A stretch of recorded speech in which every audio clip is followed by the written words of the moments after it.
ஸ்ரீசக்கர வரதாச்சாரியம் சுத்தசத்வ குருத்தமம் ஸ்ரீநிதிம் ராகவம் வந்தே he அபார கருணாகரம். கவசம் connect நேயர்களுக்கு நமஸ்காரம். பெரியாழ்வார் திருமொழி முதல் 10 6ஆம் திருமொழிக்குள்ளே இன்றைய தினம் நாம் நுழைகிறோம்.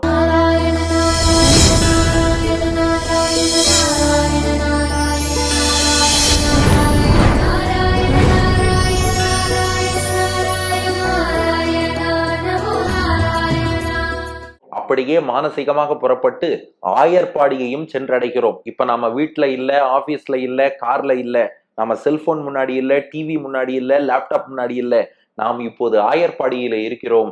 பெரியாழ்வார் யசோதை, 1 வயது நிரம்பிய குட்டி கண்ணன் அவர்கள் நம் கண்ணெதிரே தெரிகிறார்கள்.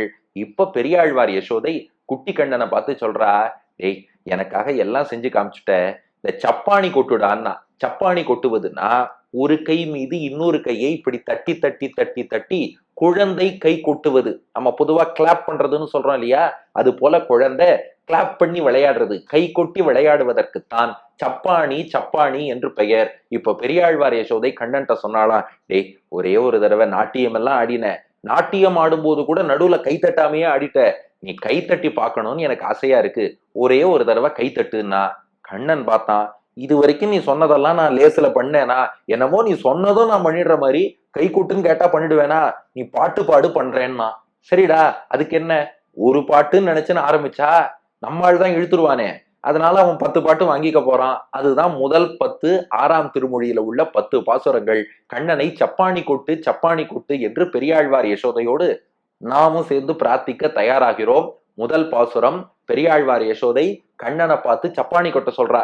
எதுக்கு சப்பாணி கொட்ட சொல்றாளாம்? டேய், நீ இந்த மகாபலியோட யாகசாலையில போய் வாமனாவதாரத்துல அவன் தேர்ந்து தாரை வார்த்து 3 அடி நிலம் கேட்டியோ இல்லையோ, அந்த தாரை வார்த்து நிலம் கேட்டப்போ உன் கையிலே அவன் தீர்த்தம் சேர்த்தான், தண்ணீர் சேர்த்தான். அந்த தண்ணீர் இன்னும் கையிலேயே ஒட்டின்னு இருக்குடா, அதையாவது கொஞ்சம் கீழே தட்டி விட வேண்டாமா? அதுக்காக அப்படியே கை கொட்டினாலாவது மகாபலியால் நனைந்து ஈரமான கை கொஞ்சம் தட்ட தட்ட காஞ்சிடும், அந்த ஈரம் எல்லாம் கீழே விழியும், அதுக்காகவாவது கொஞ்சம் கை கொட்டுன்னு கேட்பதுதான் முதல் பாசுரம். வாருங்கள் அனுபவிப்போம். மாணிக்க கிண்கிணி ஆர்ப்ப மருங்கின் மேல் ஆணி பொன்னால் செய்த ஆய்பொன் உடைமணி பேணி பவளவாய் முத்து இலங்க பண்டு காணி கொண்ட கைகளால் சப்பாணி கருங்குழல் குட்டனே சப்பாணி. மாணிக்க கிண்கிணி ஆர்ப்ப மருங்கின் மேல் ஆணிப்பொன்னால் செய்த ஆய்பொன் உடைமணி பேணி பவளவாய் முத்திலங்க பண்டு காணி கொண்ட கைகளால் சப்பாணி கருங்குழல் குட்டனே சப்பாணி. கிருஷ்ணா, நீ கை கொட்டணும்டா. எப்படி கை கொட்டணும்னா, நீ கை கொட்டும் போது இடுப்பில் நீ அணிந்து கொண்டு இருக்கக்கூடிய அரை சதங்கை, கால்ல ஒரு சலங்கை அணிஞ்சிட்டு இருப்பா இல்லையா, அது போல கண்ணன் இடுப்புல அரை சதங்கை என்று ஒரு சலங்கை அணிஞ்சிட்டு இருக்கானோ. ஜல் ஜல் ஜல் ஜல்னு ஒலி எழுப்புமா, அந்த சலங்கை ஒலி கேட்கணும். அப்படின்னா கையை எவ்வளவு வேகமா அசைத்தால் தோல்ல உள்ள தோல் வலையிலேருந்து ஒளி வரணும்னு சொன்னா பரவாயில்ல, இப்ப சவுண்ட் எங்கேருந்து வரணுமா, இடுப்புல அணிந்து கொண்டு இருக்கக்கூடிய சலங்கையிலேருந்து வரணும்னா அப்படி பலமா கை கொட்டுன்னு அர்த்தம். அதான் மாணிக்க கிண்கிணி ஆர்ப்ப. கிண்கிணி என்றால் சலங்கை, இந்த இடத்திலே அரை சதங்கை என்று இடுப்பிலே அணிந்து கொண்டு இருக்கக்கூடிய ஜல் ஜல் என்று ஒலி எழுப்பக்கூடிய ஒரு ஆபரணம். அது எப்படி இருக்கு? மாணிக்க கிண்கிணி. கிண்கிணின்னு சொல்லிட்டாலே வெளியில ஒரு கவரிங் மாதிரி இருக்கும், அந்த வெளியில உள்ள உரைக்குள்ளே பார்த்தால் சின்ன சின்ன மணிகள் இருக்கும், அதுதான் அசையும் போது ஒலி எழுப்பும். அந்த உள்ளுக்குள்ள என்ன மணிகள் போட்டு வச்சிருக்காங்கன்னா எல்லாம் மாணிக்கத்தால் ஆன மணிகளாம். மாணிக்கத்தால் ஆன மணிகளை உள்ளே வைத்து தங்கத்தாலே அதற்கு ஒரு கவரிங் மாதிரி அப்படி சுற்றி தங்கத்தாலே அதற்கு ஒரு லேயர் பண்ணி ஒரு சதங்கை இடுப்பிலே அணிவித்திருக்கிறார்கள். அதுதான் மாணிக்க கிண்கிணி. ஆர்த்தல்னா ஒலி எழுப்புதல், ஆர்ப்ப அது ஒலி எழுப்பும்படியாக மாணிக்க மணிகளை உள்ளே கொண்ட உன் இடுப்பில் அணிந்திருக்கும் அரை சதங்கை ஆர்ப்ப ஒலி எழுப்பும்படியாக மருங்கின் மேல், மருங்குன்னா இடுப்புன்னு அர்த்தம், மருங்கின் மேல் அந்த இடுப்புல பார்த்தா மாணிக்க சதங்கை மட்டும் இல்லையா, அத்தோட ஒரு அரைஞான் கயிறு அணிந்திருக்கானா. அந்த அரைஞான் கயிறு எப்படிப்பட்டதுன்னா அதுவே தங்கத்தால் செய்யப்பட்டதாம். ஆணி பொன்னால் செய்த ஆய்பொன் உடைமணி. ஆணி பொண்ணுன்னா உயர்ந்த மாற்று தங்கம், பத்தரை மாற்று தங்கம்னு சொல்லுவார்கள் அல்லவா, அந்த தூய தங்கத்துக்குத்தான் ஆணி பொண்ணுன்னு பேரு. அந்த ஆணி பொன்னால் செய்த ஆய்பொன். அடுத்து ஒரு ஆய்பொண்ணுன்னு இருக்கு. ஆய்னா குற்றம் இல்லாதன்னு அர்த்தம். இங்க பாருங்க, ஆணி பொண்ணுன்னு சொன்னா தூய்மையானன்னு அர்த்தம், ஆய் பொண்ணுன்னா குற்றம் இல்லாதன்னு அர்த்தம். ரெண்டுக்கும் அர்த்தம் ஒண்ணுதானே அப்படின்னா இல்ல, ரெண்டுக்கும் வேறுபாடு இருக்கான். ஆணி பொண்ணுன்னு சொன்னா தூய்மையான பொண்ணுதான், ஆனா அது இயற்கையிலேயே தூய்மையாகவும் இருந்திருக்கலாம். முதல்ல அழுக்குப்பட்டு அப்புறம் சுத்தப்படுத்தி அதுக்கப்புறம் தூய்மையாகியும் வந்திருக்கலாம். ஆய் பொண்ணுன்னு பின்னாடி சொன்னது எதுக்குன்னா, அதுல என்னைக்குமே குற்றம் இருந்ததில்லை, என்னைக்குமே தோஷம் இருந்ததில்ல. ஆணி பொன் என்பதிலே ரெண்டு வகை இருக்கு. இயற்கையிலேயே தூய்மையான பொண்ணும் உண்டு, அழுக்கா இருந்து தூய்மை ஆக்கப்பட்ட பொண்ணும் உண்டு. இது எப்படின்னா ஆய் பொன், இது அழுக்கு என்பது என்றுமே இல்லாமல் எப்போதுமே தூய்மையாக இருப்பது. புரிகிறாப்புல சொல்லணும்னா, நித்திய சூரிகள் முக்தாத்மாக்கள் இருவரை போலே. இப்போ முக்தாத்மானா இந்த பூமியில் பிறந்து உலகியல் வாழ்க்கை, சம்சாரம், கர்மா எல்லாத்துக்கும் உட்பட்டு பாப்ப புண்ணியங்கள்லாம் பண்ணி அப்புறம் சரணாகதி பண்ணி பியூரிஃபை ஆகி மோட்சம் போறவாளும் உண்டு. அதே சமயம் ஆதிசேஷன், கருடன், விஸ்வக்சேனர் இவெல்லாம் பிறவி பிணி கர்மாவின் வாசனையே இல்லாம எப்போதுமே வைகுண்டத்துல இருக்கா. அப்ப எப்போதுமே வைகுண்டத்துல இருக்கக்கூடிய அவர்கள்லாம் ஆய் பொன் குற்றமே இல்லாதவர்கள். இங்க இருந்துட்டு சரணாகதி பண்ணி மோட்சம் போனவாள்லாம் ஆணி பொன் தூய்மையாகி இருக்கிறா. முன்னாடி அழுக்கு இருந்திருக்கலாம், இல்லாமலும் இருக்கலாம். இன்னும் ஸ்பஷ்டமா சொல்லணும்னா, ஆய்பொன் என்பது டைரக்டா பாஸ் பண்ண ஸ்டூடெண்ட் மாதிரி, ஆணிப்பொன் என்பது அட்டெம்ப்ட் அடிச்சு பாஸ் பண்ண ஸ்டூடெண்ட் மாதிரி. அதனால இது எப்படியா, ஆணிப்பொன்னால் செய்த தூய்மையான பொன் தான், ஆனா எப்படிப்பட்ட தூய்மைனா ஆய்பொன், எப்போதுமே தூய்மையாகவே இருக்கக்கூடிய, ஒரு தோஷம் என்பதே இல்லாமல் இருக்கக்கூடிய. அல்லது இதுக்கு இன்னொரு விதமான விளக்கமும் கொடுக்கிறா. ஆய் குற்றம் அப்படின்னா வேலைப்பாட்டுல சில சமயம் குற்றம் வந்துருமா. தங்கம்ங்கிறது தூய்மையான தங்கமா இருக்கும், ஆணி பொன்னால் செய்த தங்கத்துல குறைவில்லப்பா, ஆணி பொன் தான். ஆனா என்ன ஆயிடுத்துன்னா, அதுல வேலைப்பாடு செய்யும் போது ஒரு பக்கம் கோணலா ஒன்னு இப்படி வளைஞ்சு அப்படி நகையா பண்ணும்போது தோஷம் வரும் இல்லையா, அந்த தோஷமும் இல்லாதபடி ஆய் பொன் உடை மணி, அதை கொஞ்சம் மாத்திக்கணும், மணி உடை. மணினா அரைக்கோவைன்னு அர்த்தம், இடுப்பிலே அணிந்து கொள்ளக்கூடிய அரைக்கோவை, அரஞ்ஞான் கயிறு.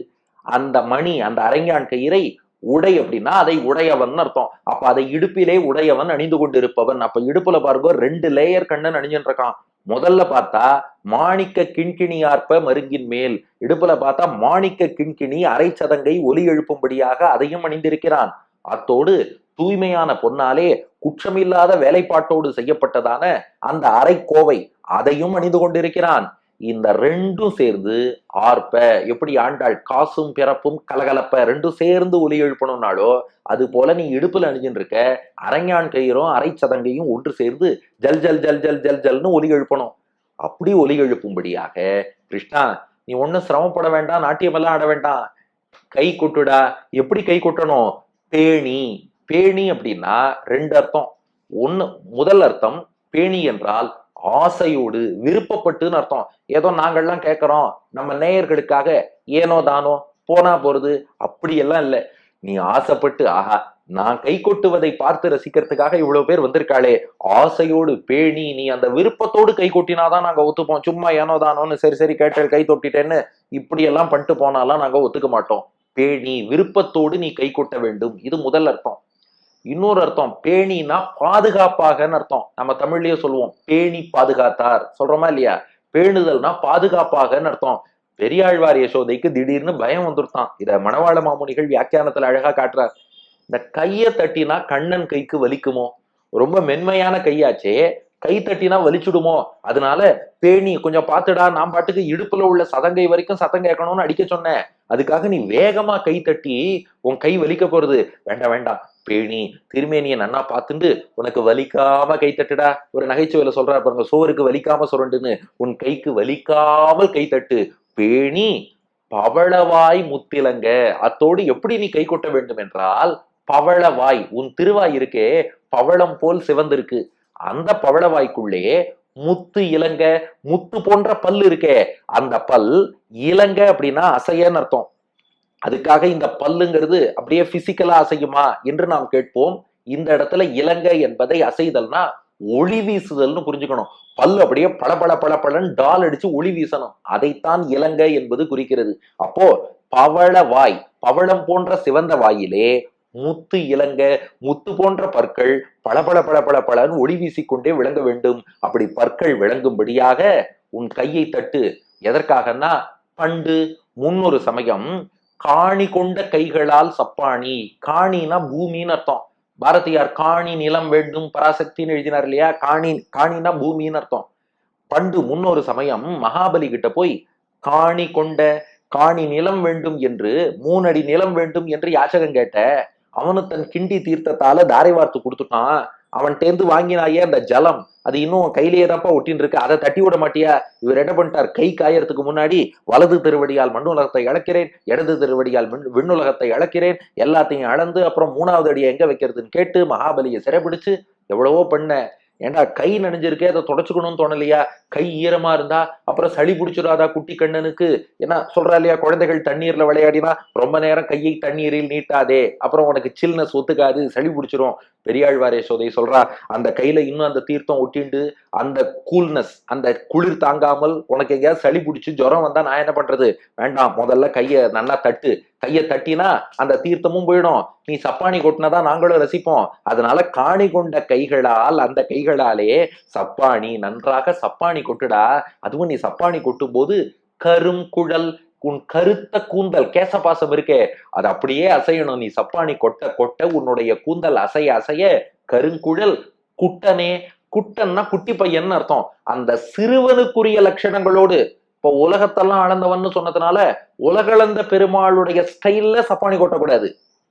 குட்டன் குழந்தை எப்படி குழந்தைத்தனமா சப்பானி கொட்டுமோ, உனக்கு இப்ப 1 வயசு தானே, பகவான் சொல்லலாம்னா வயதுக்கு அப்பாற்பட்டவன், பிறப்பிறப்புக்கு அதெல்லாம் கிடையாது. எங்களுக்கு நீ இப்போ குழந்தை, அதனால குழந்தை எப்படி கை கொட்டுமோ அது போல கருங்குழல் கொட்டனே சப்பானி, அது போல நீ சப்பானி கொட்ட வேண்டும் என்று கண்ணனிடம் பிரார்த்திப்பதுதான் முதல் பாசுரம். அப்போ உன் இடுப்பில் அணிந்திருக்கும் மாணிக்க சதங்கை ஒலி எழுப்ப, அத்தோடு இடுப்பிலே தூய பொன்னாலே தோஷமில்லாமல் வடிவமைக்கப்பட்டதான அந்த அரைக்கோவை அதுவும் சேர்ந்து இலங்க, நீ நன்றாக பாதுகாப்பா, கைக்கு வலிக்காதபடி எங்கள் மீது ஆசையோடு உன் பவள வாயிலே முத்து போன்ற பற்கள் விளங்கும்படியாக முன்பு மகாபலிட்டேந்து எந்த கைகளால் யாச்சகம் வாங்கி காணி நிலம் பெற்றாயோ அந்த கைகளால் சப்பானி கொட்டு.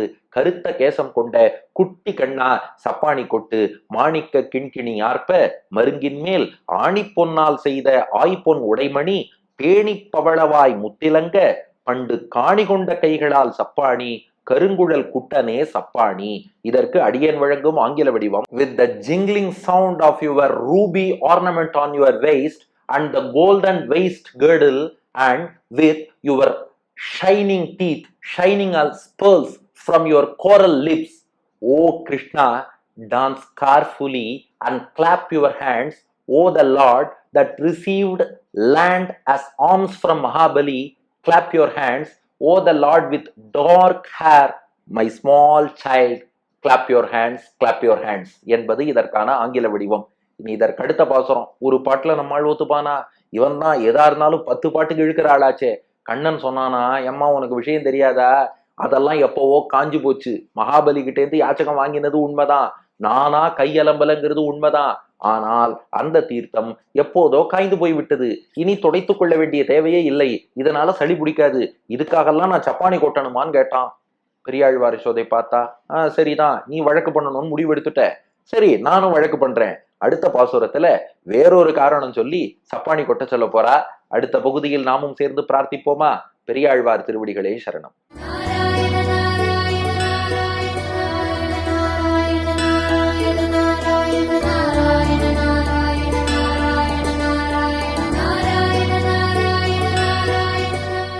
மாணிக்க கிண்கிணியார்ப்ப மருங்கின் மேல் ஆணி பொன்னார் செய்த காய்பொன் உடைமணி பேணி பவளவாய் முத்திலங்க பண்டு காணி கொண்ட கைகளால் சப்பாணி கருங்குழற் குட்டனே சப்பாணி. மாணிக்க கிண்கிணியார்ப்ப மருங்கின் மேல் ஆணி பொன்னார் செய்த காய்பொன் உடைமணி பேணி பவளவாய் முத்திலங்க பண்டு காணி கொண்டை கைகளால் சப்பாணி கருங்குழற் குட்டனே சப்பாணி.